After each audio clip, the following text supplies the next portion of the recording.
आमलीन बैठे हुए हैं, महबूब तुम्हारे कदमों में, हर मुराद पूरी होगी।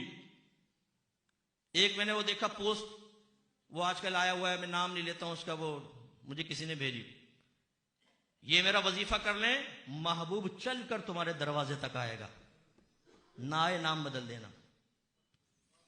वो महबूब जिसको ये कह रहा है और जो इससे अमल करवाएगा, वो महबूब आपकी और मेरी बेटी भी तो हो सकती है, आपकी मेरी बहन भी तो हो सकती है ना। कोई उससे मोहब्बत करे, उससे वो, और ये क्या कह रहा है, आपकी बहन, मेरी बहन, आपकी बेटी, मेरी बेटी को किसी अजनबी के दरवाजे तक पहुंचाएगा। इस हबीस को तो पकड़ के मारना चाहिए और इससे पूछना चाहिए, बेगैरत, ये बता तेरी बीवी अगर उसकी महबूबा हो, फोन कीजिएगा, बोले भाई आपने कहा था महबूब कदमों में, वो कहेगा हाँ बिल्कुल, कंफर्म होगा 100%, हाँ बिल्कुल, मैं आपको 1 लाख रुपए दूंगा, आपकी बीवी मेरी महबूबा है, उसको भेज दें। फिर देखें से कैसे आग लगती है। और खबीसो, तुमने मुसलमानों को, नौजवानों को इन गंदी हरकत की तरफ लगा दिया है।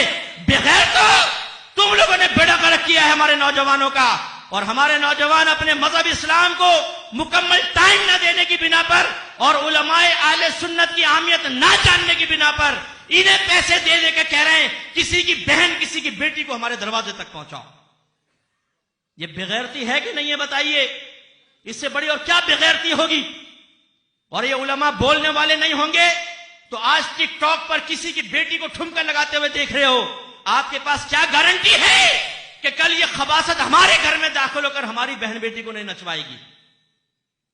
और कर खर्च करें आप नात खानियों में पैसा, आप लगाएं 12वीं पे पैसा, 11वीं पे पैसा, ना दे दारुल उलूमों के अंदर पैसा, ना पैदा करें उलमा, ना बनाएं, आप बचकर बता दें, आपके घर में जहालत घुसकर आपको तबाह करेगी। कितने घर ऐसे हैं, मैं क्यों जलता उड़ता हूं, मैं आपको बताता हूं, कितने घर ऐसे हैं जिनमें जिना हो रहा है 20-20 साल से। 3 तलाकें दे दी हैं, शौहर को पता ही नहीं कि 3 तलाकों के बाद हलाला की जरूरत होती है। जाहिल किस्म के माँ बाप बीच में आ गए, भाई, सगे भाई देखो छोटे छोटे बच्चे हैं, सुलह कर लो, छोड़ो, हो जाता है, कोई बात नहीं। जो मुफ्ती साहब थे, अरे मुफ्तियों को छोड़ो, घर बसाओ। 3 तलाक के बाद उसके साथ भेज दिया, 3 तलाक के बाद हलाला के बगैर तो वो अजनबी औरत है, साथ रहने लगे, जिस्मानी ताल्लुक हराम और जिना, पैदा होने वाला बच्चा वलदुज़्जिना। नाराज मत होइएगा, आप में से बहुत सारों ने अपने बेटे बेटियों की शादी की है। कल जरा अपनी बेटी बेटे को बुला के एक सवाल करिएगा, बेटा बताओ तलाक किन अल्फाज से होती है? ये क्वेश्चन करके देखिएगा ना जरा। अगर बेटी जवाब दे दे, बेटा जवाब दे दे, मेरा नाम बदल दीजिएगा, फिर जरा खौफ ज़दा हो जाइएगा। ऐसा तो नहीं कि दामाद ने गुस्से में तलाक के अल्फाज निकाल दिए हों, क्योंकि कितने लोग हमसे मसला पूछते हैं। हमारे प्रोग्राम आते हैं ना, 19 साल हो गए माशाल्लाह, इस कमिंग मार्च को 20वां साल होगा मेरे प्रोग्राम अहकाम शरीयत को। जब हम ये तलाकों के मसाइल बयान किए तो कितनों ने फोन किए, मुस्ताद ये जुमला तो मैंने भी कहा था। कितने अरसे पहले? 10 साल पहले। तो फिर क्या किया था? मालूम ही नहीं था। फिर तजदीद ईमान करवाया, तजदीद निकाह करवाए बहुत सारों के। इतने केसेस हमारे पास आते हैं, कुछ इंतहा नहीं। भाइयों समझें जरा, अच्छे उलमा का पैदा करना इंतहाई जरूरी है। इन डब्बे पीरों, जाली आमिलों और आपने मसलक को लूट कर अपनी जाती मफादात के लिए खाने वालों का रास्ता रोकने के लिए उलमा का पैदा करना इंतहाई जरूरी है। जय्यद उलमा, समझदार उलमा, खुदारा उनकी ताजीम करें, उलमा की, उन्हें अपना सर का ताज बनाएं। नात खान आपको जन्नत में नहीं ले जा सकता। मैं बार बार ये क्वेश्चन छोड़ता हूं, चैलेंज है सबको, नात खान की फजीलत पर कुरान की कोई एक आयत लेकर आए, कोई एक हदीस लेकर आए, लाइए क़यामत तक लेकर आओ, एक भी नहीं मिलेगी। इन्होंने अपने मकाम मर्तबे खुद ही बना लिए हैं। मैं कब्र में पहुंचा तो मुनकर नकीर आए, उन्होंने मुझे देखा, ये तो नात खान मुस्तफा है, एक दूसरे को देख के मुस्कुराए, हाथ पकड़ा और चले गए। वाह भाई वाह, नात खान को तो बड़ा मकाम मर्तबा है। पैसे लेके ये जेबे भर रहा है, यहां से ये जेबे भर रहा है। उलमा के हाथ चूमने की नहीं फुर्सत नहीं, गले में ऐसा सरिया है, किसी बड़े नात खान को आप उलमा का हाथ चूमते हुए नहीं देखेंगे, गारंटी से कहता हूं। इतना तकब्बुर और गुरूर भरा हुआ है, सरिया यहां पर। वारिस नबी का हाथ नहीं चूमेंगे। आपके नबी ने फरमाया उलमा वरसतुल अंबिया, उलमा नबियों के वारिस हैं।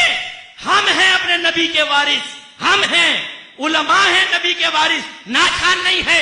लेकिन आप देखेंगे कि नात खान के हाथ लोग चूम रहे होंगे, लेकिन नात खान किसी आलिम का हाथ नहीं चूमेगा। क्यों? जलील हो जाएगा, बेइज्जत हो जाएगा। है लंबी गर्दन की हुई है सरिया।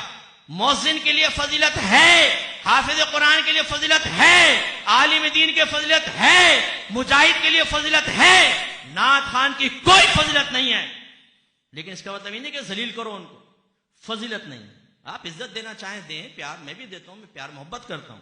लेकिन ये जो आपने जहन बना लिया ना कि नात खान इज इक्वल टू आलिम, बराबर। नात खान लंबे चौड़े सोफे पे बैठा हुआ अकेला, उलमा नीचे बैठे हुए। शर्म तो नहीं आती होगी तुम लोगों को, तुमसे औरात इनको शर्म तो नहीं आती होगी। आला हजरत से किसी ने पूछा, उस्ताद कुर्सी पे बैठा हुआ है, बच्चे नीचे बैठ के कुरान पाक पढ़ रहे हैं, क्या हुक्म है? फरमाया बहुत बड़ी बेअदबी है, अदब के खिलाफ है, उस्ताद को नीचे बैठना चाहिए, कुरान नीचे खुद ऊपर। और उलमा ये साहिब कुरान होते हैं, इनके सीनों में कुरान है, हदीस है, फिक्र है, आराम से चौड़े होके बैठे हैं। उलमा नीचे। भाई उलमा को भी सोफा दे दो, चलो मैं नहीं कहता हूं इससे सोफा खींच लो, क्योंकि खींच लोगे तो इसकी तो नाक इतनी ऊंची है, तुम्हारी महफिल में नहीं आएगा आइंदा कि मुझे सोफा पेश नहीं कहता। रख देना इसको ऐसी कुर्सी, जरा रख के बताओ मुझे, किसी बड़े नाथान को तुम्हारा नाम बदल दूंगा जो तुमने मेरे लिए रखी है कुर्सी। मेरी तो इसमें कोई बेइज्जती महसूस नहीं हुई, लेकिन बड़े नाथ खान के लिए रख के बताओ, अगर ये नाथ पढ़ दे मेरा नाम बदल देना। इनके लिए लाओ बड़ा सोफा, चौड़ा सोफा, उस पर चौड़े होकर बैठकर आलती पालती मार के नाथ पढ़ेंगे। बदतमीजो, ये बेअदबी का तरीका है। अदब एहतराम से आर्जी के साथ नाथ पढ़ी जाती है। तो आपने ये बराबर कर दिया है